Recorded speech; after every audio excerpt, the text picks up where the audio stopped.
নামাজ পড়তে আমরা আবার রোজা রেখেছি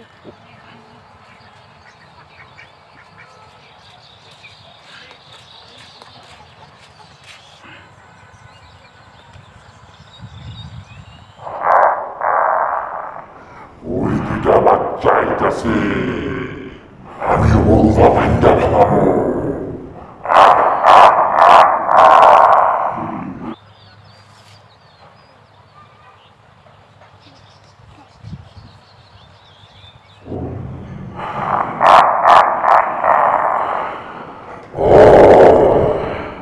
আমি থাকতে ওরা ভালো কাজ করবো হইতে দিব না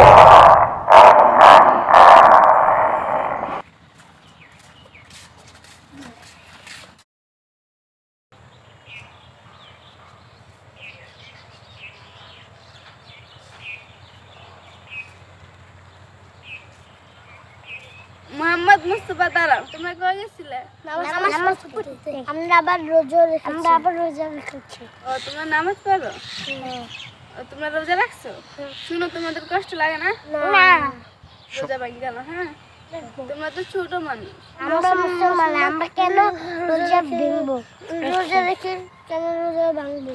শোনো, তোমরা তো ছোট মানুষ, দেয় তোমার লাগে আমি চিপ নিয়েছি। না আমরা তো রোজা তোমরা রোজা ভাঙি গেল না ভালো ছেলে, বুঝছি তোমরা চিপস খেয়ে রোজা ভাঙবে না, তোমার লাগে আমি জুস নিয়েছি। দেখো ভাঙ্গা, না তোমার একটু জুস নিয়ে এসছে। না না তোমরা অনেক সুন্দর বাচ্চা, তোমরা আল্লাহর পথ থাকবে। হ্যাঁ, এই না তোমার আমি চিপ দিলাম, তোমরা এই যে চিপ হ্যাঁ আজকে এই যে রোজা ভাঙবে। হ্যাঁ, কেমন?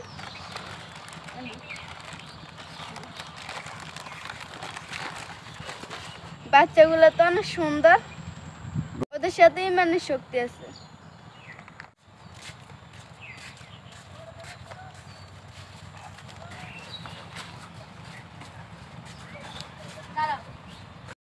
কোথায় গেছিল তোমরা? নামাজ পড়তে নামাজ পড়তে গেছিল? তোমাদের হাতে চিপ জুস কেন? রোজা ভাঙতে বলছি, তাই আমরা ভাঙি নাই। আমরা বলছি যে না আমরা বলছি যে ইফতারির পরে খেতে, আর তারপরে আমরা শীতের পরে খেতে। তোমাদের হাতে এই চিপ জুস কেন আমি বুঝতে পারছি। তোমাদের একটা দুষ্ট আন্টি তোমাদের রোজা ভাঙতে চাইছিল, কিন্তু আল্লাহ পরীক্ষায় উত্তীর্ণ হয়েছে। চলো বাসে চলো, ইফতারি করবো। শীতের সময় আসো। বাচ্চাগুলো খুব ভালো, অনেক চেষ্টা করছি, ও রোজা ভাঙতে পারি নাই। আল্লাহ মঙ্গল করুক, রমজান মাসে ভালো কাজ করবো।